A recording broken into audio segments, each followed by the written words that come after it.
मेरे प्यारे विद्यार्थियों, एमएस वर्ल्ड की ऑनलाइन कक्षा में आप सभी का हार्दिक स्वागत है। आशा करते हैं आप लोग अपनी परीक्षा की तैयारी में एकदम जुटे होंगे, एकदम लगे होंगे। मेरे प्यारे विद्यार्थियों, इसके पहले की जो कक्षा थी वहां पर हम आपके सामने गुर्जर प्रतिहार वंश की चर्चा कर लिया है। उसके बाद हमने पाल वंश की भी चर्चा कर लिया है। अब आप यहाँ पर थोड़ा ध्यान दीजिएगा कि जो हमारा जो अगला टॉपिक है वो क्या है, त्रिकोणात्मक संघर्ष। क्या है? त्रिकोणात्मक संघर्ष। इसके बारे में मैंने आपसे कई बार चर्चा की है कि त्रिकोणात्मक संघर्ष क्या था। ये कहीं ना कहीं तीन शक्तियों के मध्य क्या था, एक संघर्ष था। वो तीन शक्तियां कौन कौन थी? एक पर तो थी प्रतिहार और इधर क्या थी, पाल। इन दोनों ही वंशों के बारे में आप थोड़ी बहुत जानकारी प्राप्त कर लिए हैं, ठीक है। और अगला क्या है, राष्ट्रकूट वंश। मतलब इन दोनों ही वंशों के बारे में हमने एक सूक्ष्म अवलोकन देख लिया है। हालांकि राष्ट्रकूट के बारे में हमने अभी अच्छे से नहीं पढ़ा है, बस जो वहां पर शब्द आए हैं, जो शासक का नाम आया है, उन्हीं से हम बस परिचित हैं। तो यहां पर हम देखेंगे कि त्रिकोणात्मक संघर्ष में कैसे इन वंश के जो शासक हुए वो आपस में संघर्षरत होते हैं। कैसे जो है उस सत्ता को प्राप्त करने के लिए, मैंने आपको बताया भी है कौन सी सत्ता, कन्नौज की सत्ता को प्राप्त करने के लिए तीनों ही वंश के शासक लालायित होते हैं। तीनों वंश के शासक आपस में लड़ने लगते हैं, आपस में युद्ध करने लगते हैं या युद्ध करते हैं, ठीक है। तो आपको मैंने मैप के माध्यम से इसका लोकेशन बताने का भी काम किया था,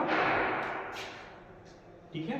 थोड़ा सा देख लेते हैं यहाँ पे कि कैसे जो है यहाँ के जो शासक हुए वो आपस में संघर्षरत होते हैं।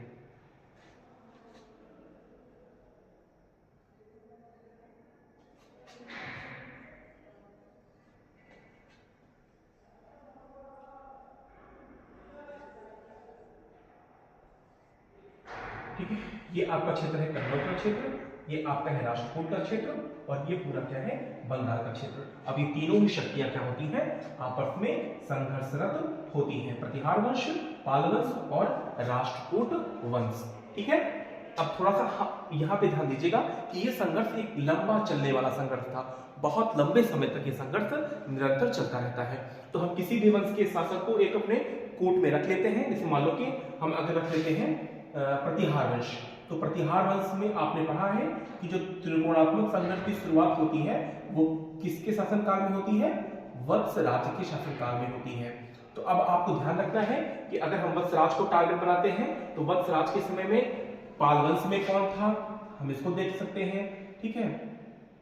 और क्या देख सकते हैं, उस समय राष्ट्रकूट वंश का शासक कौन था। तो अगर हम ऐसे आधार बनाएंगे तो हम अच्छे से इस टॉपिक को समझ पाएंगे कि ये टॉपिक समझना बहुत ही पेचीदा होता है, बहुत ही कठिन काम होता है। क्यों? क्योंकि हम कंफ्यूज हो जाते हैं कि कौन आया, कौन किससे लड़ाई किया, कौन किसको प्राप्त किया और कौन कैसे युद्ध करके यहाँ पर अपने शासन को जमा पाया और कौन यहाँ से चला गया। तो बारी बारी से हम इसकी यहाँ पर आपके सामने चर्चा करेंगे।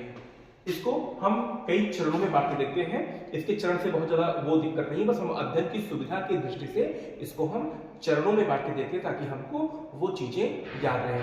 मैं आपके सामने 4 चरणों की चर्चा करूंगा। ये चरण कम ज्यादा भी हुए हैं तो उसमें आप परेशान मत होइएगा। तो प्रथम चरण में देखते हैं कि कैसे इस युद्ध की शुरुआत होती है, इस त्रिकोणात्मक संघर्ष की शुरुआत होती है। प्रथम चरण में हम क्या कह सकते हैं आपसे मैंने पहले भी कहा कि जो इस त्रिकोणात्मक संघर्ष की शुरुआत होती है वो प्रतिहार वंश के शासक वत्स राज के द्वारा किए गए पहल से होती है। कौन? वत्स राज, ठीक है, वत्स राज।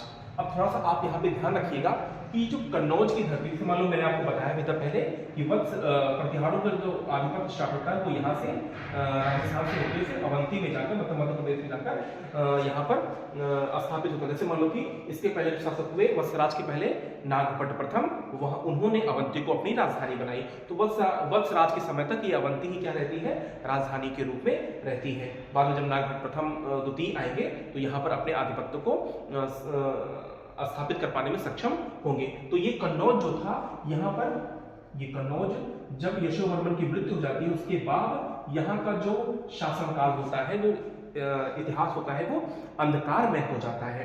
और उस अंधकार में यहाँ के जो एक शासक थे वो कहलाए आयुधवंशी शासक। क्या कहलाए? आयुधवंशीय शासक। थोड़ा ध्यान दीजिएगा, आप थोड़ा घबराइएगा मत, कंफ्यूज मत होइएगा। अभी मैं इसको थोड़ा रोक रहा हूँ कि किसको रोक रहा हूँ, जो त्रिकोणात्मक संघर्ष हुए हैं। एक थोड़ा सा आपको 2 मिनट का मैं यहाँ पे अवलोकन देना चाहूंगा ताकि यह टॉपिक आपको समझ में आए। तो कन्नौज में आयुध वंश का एक शासन स्थापित हुआ,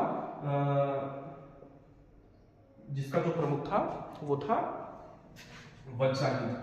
ठीक है, कौन था? वज्रायुध। और इनके 2 पुत्र हुए, एक का नाम था इंद्रायुध और दूसरे का नाम था चक्रायुध। इंद्रायुध और चक्रायुध, ये 2 शासक हुए। आयुधवंशी शासक वज्रायुध हुआ, वज्रायुध के 2 पुत्र हुए, इंद्रायुध और चक्रायुध। तो जब वत्सराज यहाँ प्रतिहार वंश का शासक बना तो दैट टाइम यहाँ पर इंद्रायुध नामक, कौन? इंद्रायुध नामक व्यक्ति यहाँ पर शासन कर रहा था। तो ये व्यक्ति, ये महोदय, वत्सराज महोदय यहाँ से चलते हैं और बाकायदे जो है किसको परास्त करते हैं? इंद्रायुध को परास्त कर देते हैं। और इंद्रायुध को परास्त करके ही क्या करते हैं? चक्रायुध को शासक नहीं बनाते हैं, इंद्रायुध को ही क्या बनाते हैं? इस कन्नौज का शासक नियुक्त कर देते हैं और कहते हैं कि भैया अब तुम मेरे अधीन शासक रहोगे। तो अब क्या हुआ कि वत्सराज के अधीन कौन शासक हुआ? इंद्रायुध। इतना बात समझ में आया ना कि वत्सराज ने यहां से चलकर इंद्रायुध को परास्त किया और अपने अधीन क्या किया? शासक नियुक्त किया। इतना समझ में आया आपको? अब देखिए, ये बात जो है, जो इसके समकालीन शासक होंगे उसको रास नहीं होगी। जैसे हम लोग देखते क्या है कि अगर हमारा पड़ोसी तरक्की कर रहा है तो थोड़ी बहुत कुछ न कुछ हमको भी जलन होने लगती है। तो वैसे ये भी हुआ कि कन्नौज जो एक महत्वपूर्ण अर्थव्यवस्था का केंद्र बिंदु है, या यूं कहें कि शासन सत्ता का जो केंद्र बिंदु है, जो समृद्धशाली है, उसको प्राप्त करना हर वंश का अपना अपना एक महत्वपूर्ण विषय बना हुआ था। और उसी के सिलसिले में ये यहाँ पर बैठा। यहाँ पर कौन बैठा था? धर्मपाल। कौन था? धर्मपाल, जो कि गोपाल के बाद नियुक्त हुआ यहाँ पर एक शासक था। तो धर्मपाल भी क्या करता है? वहां पर युद्ध इसको प्राप्त करने के लिए लालायित हो जाता है। और इसी के तहत यहाँ पर इन दोनों के मध्य, यहाँ मैं थोड़ा मिटा दूंगा, आपको इरेज कर दूं ताकि आपको समझ में आए अच्छे से। ठीक है, यहां से धर्मपाल निकलेगा और यहां से सपोर्ट करेगी वत्सराज है। वत्सराज दोनों लोग यहां से चलेंगे और यहीं पर कहीं पर गंगा यमुना के दोआब में, गंगा यमुना के दोआब में दोनों के मध्य क्या होगा? युद्ध होगा। और उस युद्ध में कौन विजित होगा? वत्सराज। ठीक है, ये प्रथम चरण की घटना है कि प्रथम चरण में सबसे पहले अगर हम इसको लिखवा दें आपको, तो जो संघर्ष हुए वत्सराज के बीच में, धर्मपाल के बीच में और ध्रुव के बीच में, मतलब ये तीनों ही शक्तियां आपस में संघर्षरत हुई। ठीक है, इसको आप ऐसे भी डायग्राम बना सकते हैं कि यहाँ पर आप कह सकते हैं कौन है? वत्सराज। कोई भी एक आप कोना पकड़ लिख सकते हैं, वत्सराज है, एक यहाँ पे है धर्मपाल और यहां पर कौन है? ध्रुव। ये प्रथम चरण का परिणाम रहा। वत्सराज क्या करता है? कन्नौज पर आक्रमण करेगा और वहां के शासक इंद्रायुध को परास्त करके अपने अधीन शासक नियुक्त करेगा। ये बात धर्मपाल को रास नहीं आएगी और धर्मपाल भी क्या करेगा? वत्सराज के ऊपर आक्रमण करेगा और दोनों के मध्य संघर्ष होगा।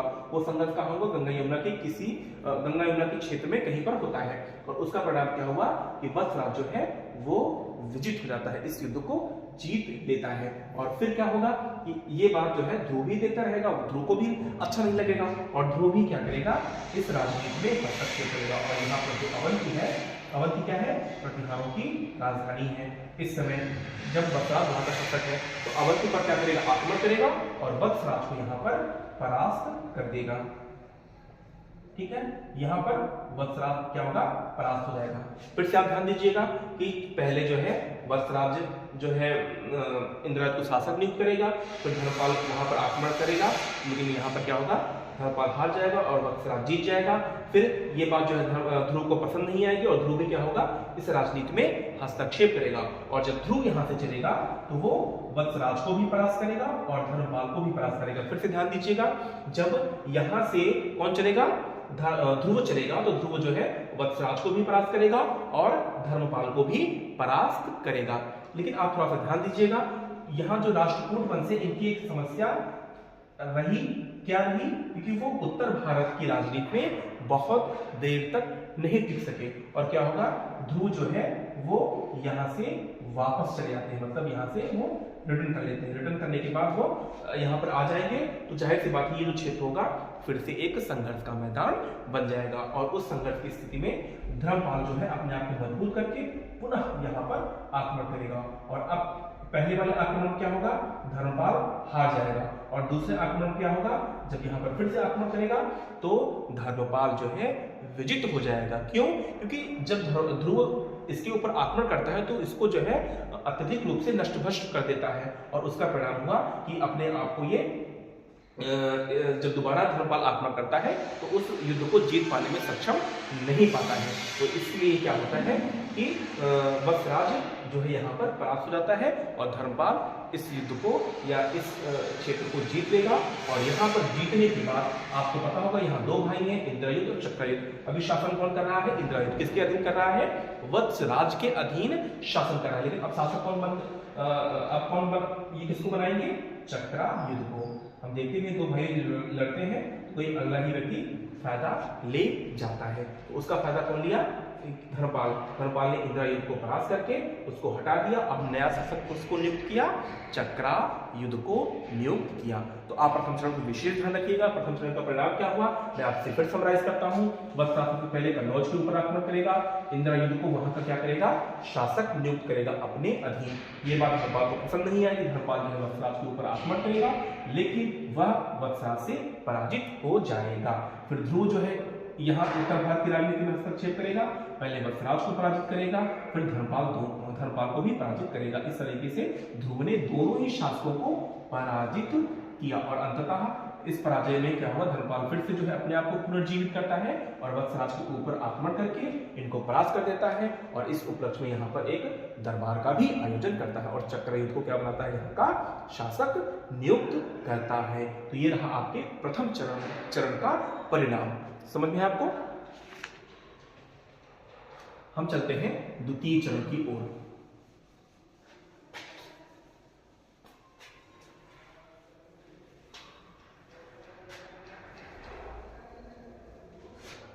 द्वितीय चरण,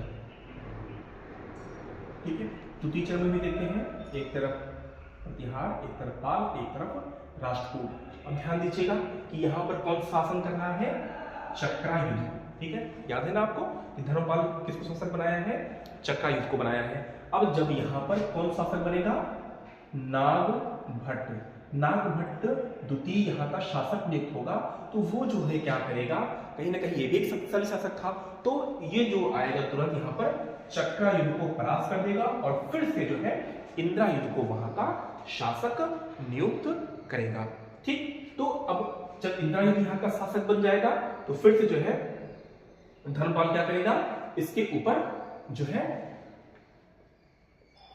आक्रमण करने का काम करेगा। लेकिन अब नागभट्ट प्रथम क्या है, एक कहीं ना कहीं शक्तिशाली शासक है। इन दोनों के मध्य जो आक्रमण होगा उसका परिणाम क्या होगा कि जो नागभट्ट प्रथम है और द्वितीय है वो क्या हो जाएगा, विजित हो जाएगा और धर्मपाल जो है पराजित हो जाएगा। तो अब इसको पता चल गया था कि अगर राष्ट्रकूट जब आते हैं तो मैं विजित हो जाता हूं, तब मैं युद्ध को जीत जाता हूं। क्यों? क्योंकि जब ये आते हैं तो अत्यधिक मात्रा में नष्ट भ्रष्ट करके चले जाते हैं। तो अब ये क्या करेगा, यहाँ के जो राष्ट्रकूट शासक है गोविंद तृतीय क्या करेगा, इनको आमंत्रित करेगा, इनको बुलाएगा कि भैया आप आइए और उत्तर भारत की राजनीति में हस्तक्षेप करिए। तो इसका परिणाम क्या होगा, ये जो आएंगे और नागभट्ट द्वितीय के ऊपर आक्रमण करेंगे और फिर से इनको परास्त करने का काम करेंगे। नागभट्ट द्वितीय परास्त हो जाएंगे यहाँ पर, ठीक है। तो गोविंद तृतीय विजित और नागभट्ट द्वितीय यहाँ पर परास्त हो जाएंगे, ठीक है। तो ये आपके रहा द्वितीय चरण का परिणाम, ठीक है। कौन कौन शामिल है, नागभट्ट द्वितीय है, धर्मपाल है और गोविंद तृतीय है, ठीक है। आपके एग्जाम में प्रश्न आता है तो आप इन्हीं के माध्यम से, इसी तीर के माध्यम से, त्रिकोण के माध्यम से आप इसको समझाने का काम करिएगा, ठीक। चलिए चलते हैं हम अगले चरण की ओर, जो कि है हमारा तृतीय चरण। तृतीय चरण, ठीक है। तृतीय चरण में। अब देखो यहाँ पर आपको याद होगा धर्मपाल के बाद कौन शासक बनता है? देवपाल। और देवपाल के बारे में मैंने बताया भी था कि वो एक महत्वाकांक्षी और सबसे महत्वपूर्ण मजबूत शासक बनता है। अब जब संयोग से ये भी अच्छा रहा, जब देवपाल यहाँ का शासक बना तो यहाँ पर शासक कौन था? आप को शायद मैंने वहां बताया नहीं था। शासक एक कमजोर उत्तराधिकारी बनता है, रामभद्र। कौन बनता है? रामभद्र। अब जब ये रामभद्र शासक बनते तो इनको परास्त करने में, क्योंकि ये बहुत कमजोर शासक थे। कैसे थे शासक? कमजोर शासक। और इनको परास्त करने में इनको जरा से भी कठिनाई नहीं हुई और आराम से क्या करते हैं? परास्त कर देते हैं। और इसके बाद जो मिहिर भोज शासक बनते हैं तो मिहिर भोज को भी प्रारंभिक समय में इनको परास्त करने में कोई कठिनाई नहीं होती है और दूसरे आक्रमण में मिहिर भोज भी क्या होते हैं? इनसे परास्त हो जाते हैं। ठीक है। और इधर ये क्या रहा? अमोघवर्ष भी जो है उत्तर भारत की राजनीति में विशेष दिलचस्पी नहीं लेता है। क्यों नहीं लेता है? क्योंकि ये कहीं ना कहीं एक शांति प्रिय शासक था। कैसा शासक था? शांति प्रिय शासक था। ठीक है। वो भी बहुत विशेष दिलचस्पी नहीं लेता है इन युद्धों में। ठीक। अब फिर उसके बाद क्या होगा? मिहिर भोज लास्ट में अपने आप को मजबूत करेगा और अंततः क्या होगा? देवपाल एवं उसके उत्तराधिकारी कौन था? विग्रहपाल। ठीक है। विग्रहपाल के ऊपर आक्रमण करेगा और इसको क्या करेगा? परास्त करेगा। ठीक है। तो अंततः क्या होता है कि इस युद्ध में मिहिर भोज जीत जाता है और कन्नौज को अपनी राजधानी बना लेता है। ठीक है। तो यहाँ पर रामभद्र मिहिर भोज, देवपाल विग्रहपाल और यहाँ पर अमोघवर्ष। ठीक है। करते हैं चतुर्थ। चलिए देखते हैं चतुर्थ चरण को। चतुर्थ चरण में क्या हुआ? फिर से वही बनाते हैं और जो यहाँ का शासक बना महेंद्रपाल। महेंद्रपाल भी मिहिर भोज के द्वारा बनाए गए साम्राज्य को अक्षुण्ण रखता है, उसको जीवित रखने का काम करता है और उसके प्रतिहार वंश को अपने चरमोत्कर्ष पर पहुंचा देता है। और यहाँ पर शासक कौन बना? नारायण पाल। ठीक है। या हम कह सकते हैं कि जो इसके कमजोर उत्तराधिकारी थे। तो इसके समय में क्या होगा? जो पूरा बंगाल का क्षेत्र होगा वो महेंद्रपाल अपने अधीन कर लेगा। इसके बाद शासक बनता है महीपाल। जो महीपाल शासक हुआ। ठीक है। और यहाँ पर कौन देखने को मिलेगा? इंद्र तृतीय देखने को मिलेंगे, कृष्ण तृतीय देखने को मिलेंगे। इन्होंने जब आक्रमण किया महीपाल पे तो क्या किया? आराम से इनको परास्त कर दिया।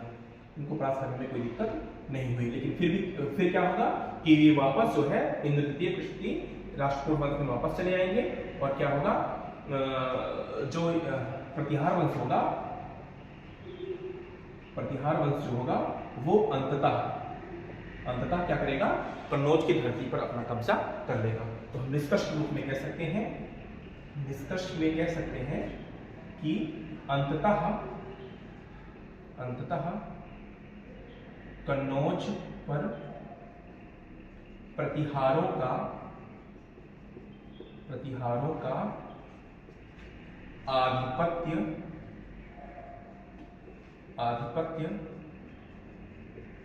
स्थापित हुआ। ठीक है।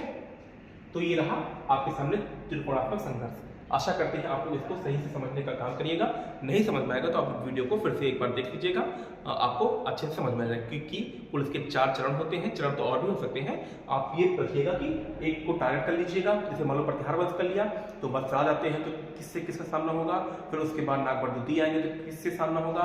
फिर मिहिर भोज आएंगे तो किससे सामना होगा। फिर महेंद्रपाल आएंगे तो कैसे सामना होगा, किस शासक से सामना होगा। और फिर जब महीपाल आएंगे तो कैसे कैसे सामना होगा, किसके शासकों से सामना होगा। और इस तरीके से अंततः कौन जीत हो जाएगा? प्रतिहार वंश का शासन काल अंतिम रूप से कन्नौज के क्षेत्र पर स्थापित हो जाएगा। ठीक है। आशा करते हैं आपको ये पसंद आया होगा। ये वीडियो आपको अच्छे से समझ में भी आई होगी। धन्यवाद। नमस्कार।